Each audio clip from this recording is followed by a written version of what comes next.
Trying to get back there after I'm playing in all the sidebars. I'm all messed up. I just dropped the casserole. No, so seriously, finding your why. I mean, it's like going on a treasure hunt. And this is something that's like a core thing that I really spend a lot of time on when I'm first working with somebody to really best help them. We got to go on that treasure hunt. It's not easy to find your why. Finding that true core why is really one of the hardest things taking people through, and it's about digging some layer after layer after layer.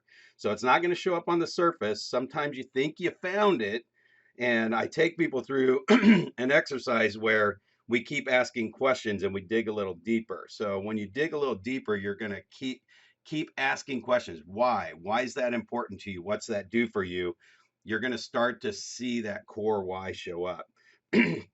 So today I just wanted to share, like Tony had talked about, how powerful is your why, but understanding that not only if you're leading people, but I think it was Dr. Laura that said, working with a client, like I even look at my clients in real estate.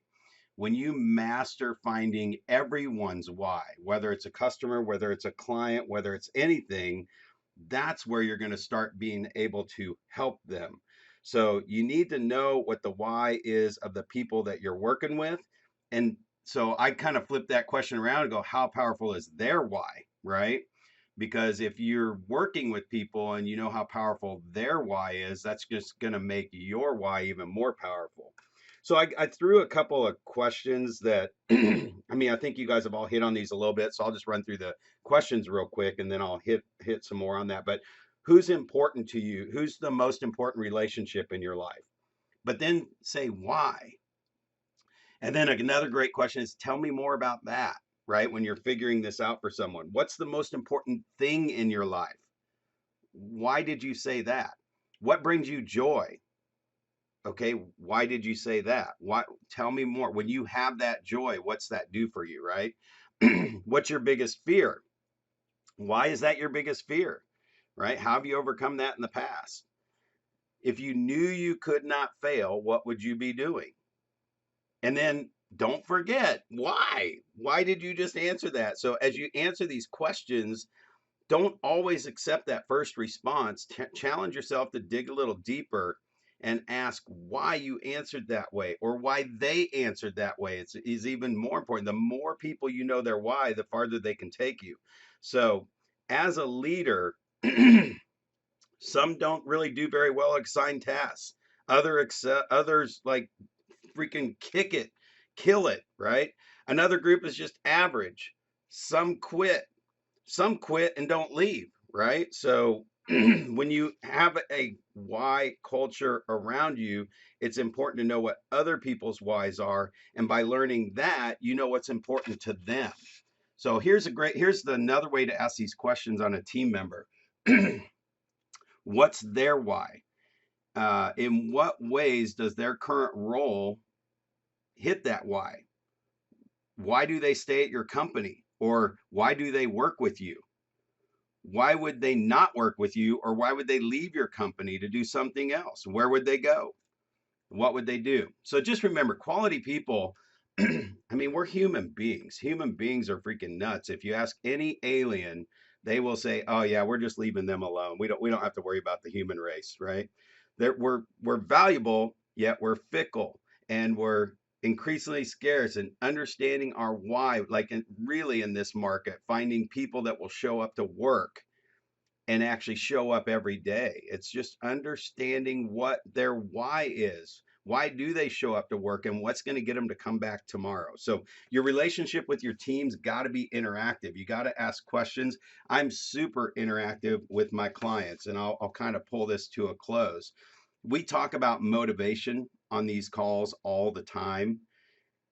And, can you really motivate someone? But when you reconnect with people and you keep tapping into their why, the why will get them motivated. It'll motivate themselves, and you got to keep bringing that back up. I'll give you a quick example. What's important about being in Florida, selling your house in Kansas City and being in Florida by December? Oh, it's so we can have that Christmas tree up with our grandkids this year. Okay, so when they have their overpriced listing that's not selling and they're not staging the house and the house is dirty for showings and we can't get it sold. If I talk about the grandkid, gosh, guys, it's October. Christmas is 2 months away. Let's get you to Florida so you can have that Christmas tree up and have the grandkids over in that living room and open their presents there. Finding that why might get them a little more motivated to do that. So the world's continually going to knock us off track, knock them and us off track. So keep track of that. Watch that when people are getting knocked off track when they're headed towards their why, and spend that time and energy to tap back into what's important to them. So that's just another part of the relationship side and why it's so important to just stay connected. So I apologize if I splashed a little bit of casserole on somebody and dropped some all over the table, made it a little messy, but I think it's cooled down now. We're back to eating temperature now. Come on with it. Why? And you brought up something about, when, helping out your team. And you can tell when someone's found their why because they show up like they're compelled to. They can hardly resist. Have you noticed that? And they're always asking good questions like Brad and Planet Brad, because Brad is in his why. And they're also really comfortable saying no to things that pull them away from their purpose. Have you noticed that? Also, I found people who are in their why tend to have really great generosity. They're so in the flow that they just find that generosity coming with them. So check it out. Check out people who are in their why. Start looking around at the people that you're spending time with. Are they in their purpose? Are they passionate? Are they talking about their why? Do you see it in their actions? And with that, I'm going to pass the